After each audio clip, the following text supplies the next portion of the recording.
Donc toi, sur les morphotypes, qu'est-ce que tu as pu vivre dans les centres de formation? C'est très simple. Le noir, il est athlétique. Il est athlétique. Et il est puissant. Voilà. Donc ça, c'est le morphotype que tout le monde a. C'est l'idée reçue que tout le monde a. Le maghrébin, il est technique. Voilà. Il va finir milieu de terrain numéro 10. C'est un bon joueur de ballon. Et puis le français, il est discipliné.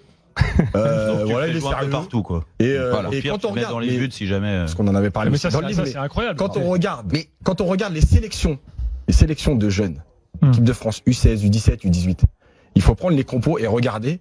Mais c'est pas. Qui joue à quel poste? Bah ouais. Mais bien sûr. Vous verrez qu'il y a toujours un petit arabe qui se retrouve dans le milieu de terrain, que devant c'est toujours des noirs puissants, qu'on a un numéro 6 qui est souvent capitaine, c'est le petit blanc, mais c'est frappant, faut regarder les sélections. Et vous allez voir, c'est notre football. Et après tu oublies de former les mecs. Il y a plusieurs étapes. C'est pour ça qu'on en arrive à parler des bourrins quand ils sont chez les pros. La première étape, c'est les scouts qui vont voir les matchs. Comme ils doivent tourner sur plein de matchs, il reste 20 minutes. Qui c'est qui saute aux yeux quand t'as 20 minutes? C'est le mec puissant ou c'est vraiment le mec qui est très fort techniquement? Voilà. Donc déjà on repart avec les 2, 3, 4 noms.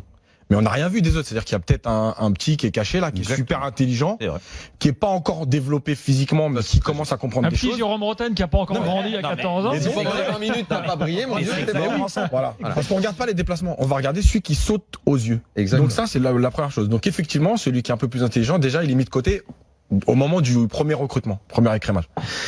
Ensuite, quand les jeunes intègrent les centres, qu'est-ce qui se passe? En fait, il y a les éducateurs, comme les responsables de centre. On va pas se mentir, c'est des feignants. Ils vont pas voir les matchs. Donc quand ils vont pas voir les matchs, qu'est-ce qu'ils font? Ils regardent les résultats. Donc à un moment donné, si Daniel il est éducateur, moi je suis le responsable, je viens, je lui dis, t'as fait quoi ce week-end? T'as perdu, mais j'ai bien joué. Mais ça, je m'en fous en fait, parce que j'ai pas vu le match, donc on va pas pouvoir discuter. Surtout que moi, pour garder mon poste, il faut que je gagne. Voilà. Donc lui, à un moment donné, il est jugé sur le résultat. Donc il faut qu'il gagne.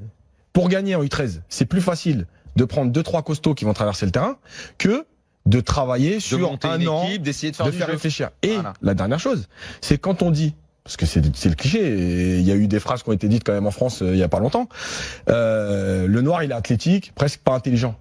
Et parce que nous on le rend pas intelligent. Exact. Si le petit blanc, parce que tu le fais pas bosser, tu le fais pas bosser. Je le fais pas lire. Il saura jamais lire. Pourtant il est blanc. Et ben le noir c'est pareil, il est puissant. Mais si je le fais jouer avec des gamins comme ça, parce que tu ne mises que sur l'intelligence, Yacine, dis-le, parce que comme tu n'as misé, je travaille pas l'intelligence de jeu, ne développe pas le reste. Et après quand il arrive là-haut et que tout le monde se retrouve au même niveau, il se dit quoi? Bah maintenant ma puissance elle passe plus. Mais j'ai jamais réfléchi sur le jeu avant. Personne l'a poussé à réfléchir. Je suis le grand puissant. Voilà. Bête. Et on arrive à notre formation française qui a rempli nos clubs de Ligue 1 avec les résultats qu'on a eu.